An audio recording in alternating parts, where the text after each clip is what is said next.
Salut, moi c'est Thomas. Salut, moi c'est Loïc. Hello, moi c'est Alex. Et on est tous les trois étudiants au Conservatoire national des arts et métiers. Et on va vous faire une petite vidéo pour la banane pourpre et vous présenter le parcours d'achat sur les 5 moments de vérité. Les 5 moments de vérité, repris par l'entreprise Google en 2011, représentent le parcours d'achat client qui rentre dans une stratégie et une logique omnicanal, avec des outils beaucoup plus digitaux. Auparavant, c'est ce que l'on appelait le sales funnel, donc l'ancien parcours d'achat qui est devenu bien évidemment obsolète. Il est important pour une entreprise de maîtriser les 5 moments de vérité pour elle, afin de connaître au mieux son client, comment il va réagir par rapport à une étape bien précise et ensuite par la suite donc trouver des solutions pour répondre au mieux aux attentes du client. L'absolute moment of truth peut indifféremment être une pancarte, un élément display ou toute autre sollicitation ayant trait au produit. Par exemple, imaginons un consommateur lambda volant de sa voiture face à une pancarte publicitaire. Ce pourra être le point de départ de son parcours d'achat.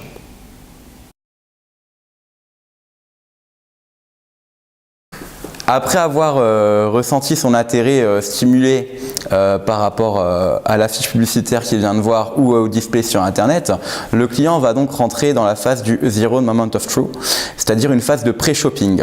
En fait, comme Loïc vous l'a dit, on est dans une société de consommation où l'acheteur est surinformé par rapport à toute l'information qu'il va acquérir au quotidien.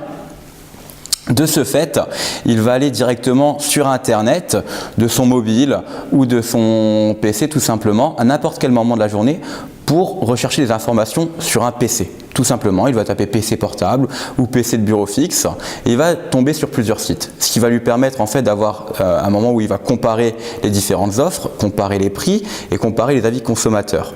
Après avoir présélectionné quelques PC, il s'arrête sur un de ses choix et va continuer à s'informer sur le même PC jusqu'à arriver à la phase de décision d'achat. Le first moment of truth représente l'acte d'achat. C'est à ce moment précis que le client ne va plus forcément regarder les caractéristiques produits, mais va plutôt comparer les différentes enseignes et prendre la décision du lieu d'achat en point de vente physique ou bien sur un site internet.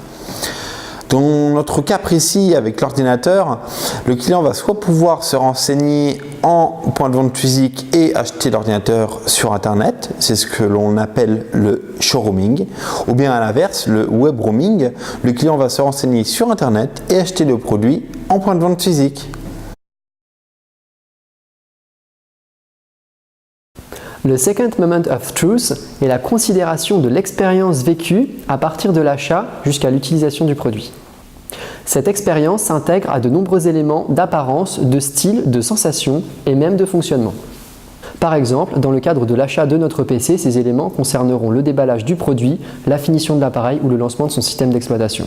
Nous pouvons ajouter que la valorisation de cette expérience pourra être amplifiée par une demande de retour de la part de l'entreprise sur l'expérience vécue par le consommateur. Et donc nous arrivons au dernier moment de vérité qui est le third moment of truth qui concerne le partage de l'expérience client.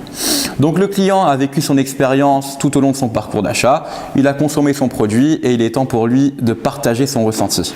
Donc via deux manières, soit l'entreprise, la marque va directement le contacter pour pouvoir lui demander de transmettre son avis, donc sur les réseaux sociaux, sur la page internet du site ou pourquoi pas en venant en magasin. Ou alors le consommateur va le faire directement de son propre chef, encore une fois via ces différents moyens.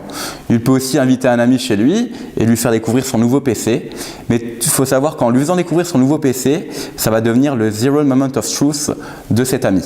Ce qui va se passer, c'est que donc cet ami va rentrer dans un nouveau parcours d'achat et devenir un nouveau prospect pour la marque. Merci d'avoir regardé cette vidéo marketing, en espérant qu'elle vous a plu. Et n'hésitez pas à partager ou à devenir auteur sur la banane pourpre. À bientôt. Salut! Les 5 moments de vérité, donc on commence mal déjà. Allez hop, tranquille, no stress, on est bien. Et ouais, laisse tomber, on recommence. Il a été repris par Google en 2005, en 2011.